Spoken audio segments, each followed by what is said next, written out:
Hi, and welcome to Schema Stories. I'm Martha Van Berkel, and I'm the co-founder of Schema app. And I'm delighted today to be joined by Jarno van Driel over in Europe, who's going to be talking a bit about his experience and sharing his story. Welcome, Jarno. Good afternoon. At least for me it is. But yeah, it's still morning morning here. For you. So we're going to start. Just tell us a bit about yourself, Jarno, and maybe a bit about your background doing schema markup and in the semantic search space. For the first 10 years of my career, I've been a front-end developer focused on accessibility.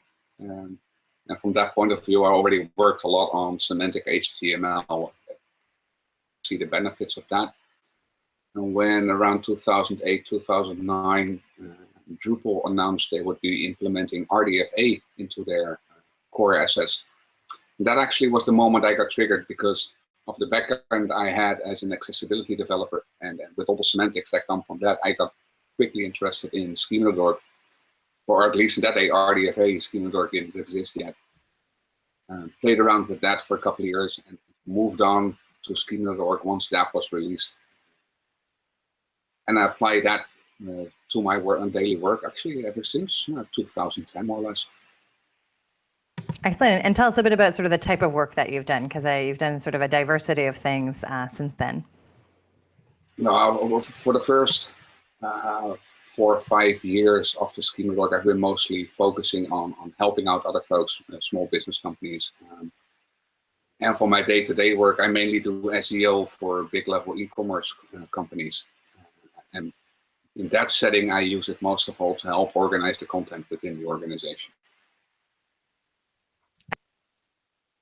You've told me offline a couple of times that you call yourself a hobbyist, but it sounds like from your background that that's absolutely not true. It's a core part of what you do every day. It's a core part of what I do every day, but that's also to really come to grips with the whole semantic technology. I didn't have a formal education in this, so I'm learning it as I go. And over the last 10 years, I've come to a decent level, but still, if I talk to folks who are deep into the linked data world, then I still found out easily there are plenty of areas where I still have to learn. So from that regard, I call myself a hobbyist, or simply because I'm well aware I don't know everything. Even after 10 years, I'm still learning almost on a daily basis. So and from that point of view, I run a community with another SEO, another Canadian SEO, Aaron Bradley. And there we help out a lot of folks with their structured data issues. And by doing so, I get to understand more and more about it as well, and especially see the needs as they arise in the industry, and take that back to my volunteers work for Schema.org, the organization. Yeah, and if people don't know, the Google Plus semantic search community is an amazing resource. So Jarno and Aaron do a fantastic job both sharing information about what's changing, as well as helping junior and novice people like me and experts all around the world. And I totally hear you, Jarno, when you're saying like you don't have a background in semantic tech and all the linked data, because I'm the same as you, right? And I spend all my day with Mark, my co-founder, who has that background and that education in that space. And I feel like sometimes we speak different languages as someone who sort of does it versus someone who's like learned all the technology behind it. Being involved with so many people that actually studied the technology behind it officially. I come from a usability background, in the sense that I look at something and I have to figure out how can I apply this, that there's actually some corporate sense in doing that. And when you got a formal background, you're doing it because of what you know of the technology. Totally. Those are two different worlds. So I'm more worried on a day-to-day basis of how can I turn this into something that's profitable. Excellent. So kind of using that view and also sort of seeing sort of what you see in sort of your day-to-day and sort of the larger e-commerce space, and then the day-to-day sort of questions you get on the community. What do you think the market is challenged with today? And sort of, if you can sort of do a dichotomy between sort of, the SEO and sort of people doing the work and maybe even enterprise adoption. What are your thoughts on sort of what's holding back the market maybe from adopting this further or faster? I think the biggest issue is firsthand is people looking too much to the direct ROI of implementing Schema.org. The expectation is out there that once you start applying Schema.org, you're suddenly going to have 1,000 add-ons in search, and that's not reality. It's still a very limited subset of Schema.org that actually has a visual ROI in search. The issue in proper implementation is knowledge level.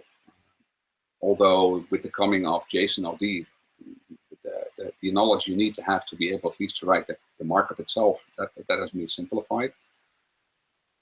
But in general, schema.org gets applied as an afterthought. And when you do it that way, people often start to complain, but I can't do this properly because my website hasn't been built this way, or I don't have access to that information. What the industry needs to become aware of is that you need to apply schema.org, or at least use the vocabulary at the moment where you're starting to design a website, or when you're trying to come up with a good content page, so that you actually thought about the type of information you want to present and how you should structure it. So you also, before you publish anything or create anything, actually can stop to think, do I have access to everything I need? And the biggest issue with schema.org often is that people start to apply it and then discover, oh, information I needed. And that's where a lot of hidden value comes from schema.org, is that it helps you organize your website. It helps you create very clear topical pages. And because you made your data model more complex a bit, if you create a data model of a page and you look at it and you inventorize whether or not you have all the elements, even if you don't apply the schema.org markup itself, the fact that you've structured it and enriched your pages according to a certain content type or content model, that helps you get good results in search. And it helps you create pages that actually inform people well as well. Love it. So not only use schema.org for the SEO, but use it as a way to think, as a thinking process to organize your thoughts and present your data. Love it. Exactly. Any other challenges you think, like in the enterprise space, sort of, or sort of like as companies get bigger, do you see sort of other pieces, or is that also tied to ROI? The biggest issue, in my experience, for big organizations is that there's always a constant struggle to resources to any given project. And there are always 20,000 different stakeholders who want things done within the organization, and everybody needs budget, and there's only budget for so many people. So the biggest challenge within big organizations is how can you sell your project in regard to structured data and make it so that other stakeholders actually agree to push your project in front of their projects. So the biggest issue in large environments is most of all getting enough stakeholders on board that actually believe there's an ROI, or it makes sense, there's added benefit process of structuring your data, and in the end also publishing structured data. So selling the value and influencing the stakeholders. It sounds like the same type of challenges we've had for years trying to get people to adopt technology. Yeah, but the unique thing about big e-commerce environments or large publishers is that they're talking about big environments with often a multitude of databases that need to be in sync. Databases that don't always have the values you need, or they're not stored in a way you need. So besides trying to add the information to the website, you actually need to find stakeholders that are willing to invest in their database systems to write certain scripts to get that information out of those database systems. So getting that on the front end, in the end, 90% of the struggle isn't getting that information on the page itself, but everything behind it to get to that point so that you can publish it. That's 90% of the work. Got it. So you talked a bit about sort of like the use cases today are limited with Google. Where do you think this is all going? Like, what do you think the future of sort of leveraging this structured data and vocabulary will be used in the future? In a very organic manner, schema.org itself has started to evolve more and more as the central hub for linked data. In the early days, vocabularies were all distributed. You had hundreds, maybe even thousands of different vocabularies. And it was very difficult to find the one you needed. And in the beginning, schema.org, a small subset of at least the things search engines are interested in. And that has started to grow now to a point where we actually have industry-specific extensions to schema.org. And we're putting pieces to the puzzle in places so that we can also connect schema.org to external enumerations, external vocabularies. So in that regard, as opposed to being one of many, Schema.org is now starting to become a central hub where you start with Schema.org and you start to plug in additional vocabularies as the need arises. From a pure Google point of view, I think the message is a little bit mixed, because when you look at Webmaster Hangouts, you often hear, now we only use those parts which we use for rich snippets, for example. But when you listen to Google Hangouts, you're only listening to one part of Google, and that's especially focused on the actual webmasters. But if you're looking at Google Maps, if you're looking at Google Images, there are all kinds of areas within Google that are starting to use structured data as well. And when you look at those Webmaster Hangouts, Webmaster Office Hours Hangouts, then you often don't get that information because they're just sitting there from and they're not talking about what Google Image or Google Maps is doing. And recently, Google Images has started to show all kinds of product information with product images. And that's all driven by structured data. That's a message you don't get to hear from the Office Hours Hangout. Yeah. But so you have to look around to see which parts of Google are using which areas. Next to that, Google is also more and more using it as a training set to start their artificial intelligence in certain areas. So when there's sufficient markup to be able to recognize pattern, their AI can study the information that's there and start to apply those structures to natural language processing and getting the information that way out of websites. Can you talk a bit more about that, Jarno, and kind of expand on like why that's important? In the long run, Google wants to be free of having to parse any syntax at all. They want to be able to understand web pages the way we digest them. They want to look at the language, they want to read the message. And thank you. Give me a fresh cup of coffee. Wonderful.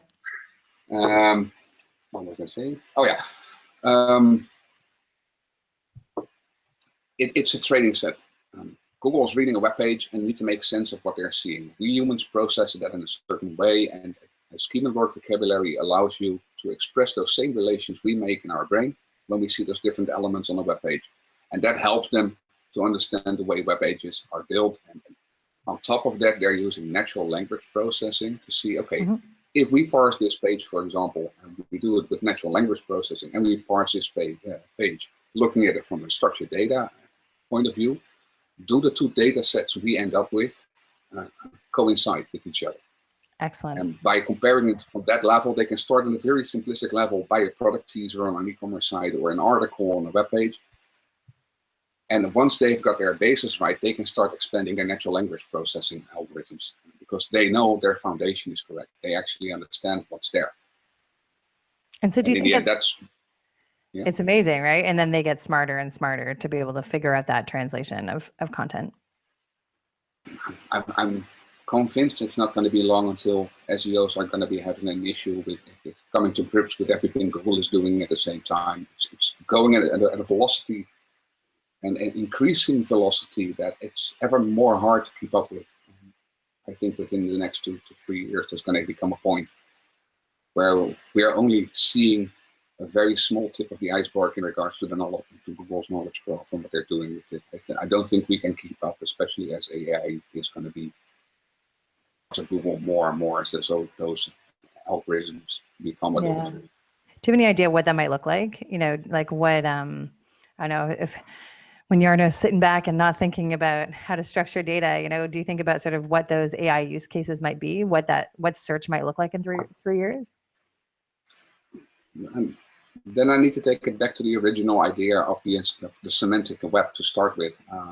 When there was first talk about the semantic web or the web 3.0 term, the idea was that we could start delivering information without needing any vessels. And in that regard, a website is a vessel. It contains information, but we need to present it in a web page. And the entire idea behind the semantic web is that we can deliver a message, content, depending on the relevancy and the intent of the person, without being dependent on the fact whether it's a PDF or whether it's in a website. We just can present the information. And as knowledge graphs start to grow, or knowledge lakes, oceans, if you want to call them, there's going to be less and less and less need to actually have a website.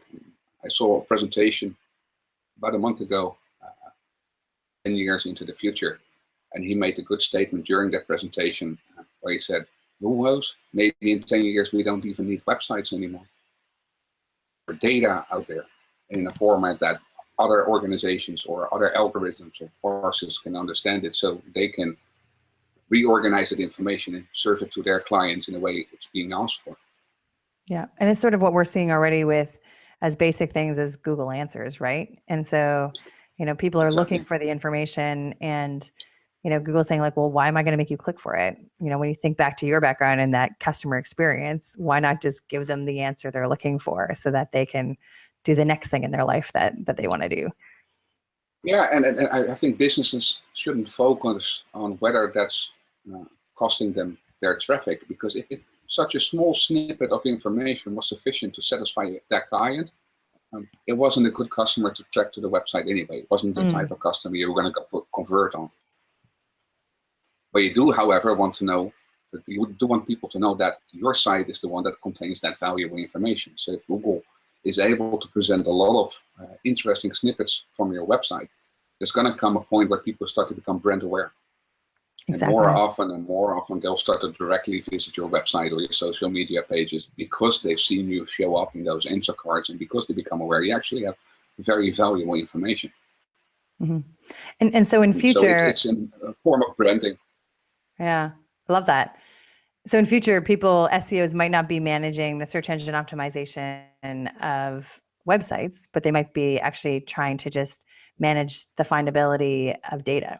Is that sort of a good translation? Exactly. It's going to be managing your data, and sure, there's always going to be formats you need to present it in. So there's always going to be social media experts and always going to be website experts.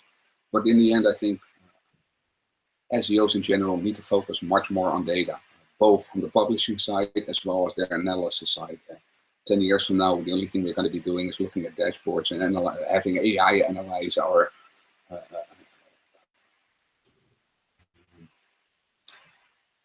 to the exceptions within the anomaly. So I can't get it out of my mouth. Sorry, anomalies of your data sets. Yeah, I joke. Those are things where AI really helps. I always joke that with much as people think they're doing schema markup, they're actually building knowledge graphs, and that's sort of the beginning of that evolution, right? As they start connecting their information. So I just have one more question, sort of, through your work, is there anything that's been like most surprising that's happened in like this area of the semantic web and schema markup and schema.org?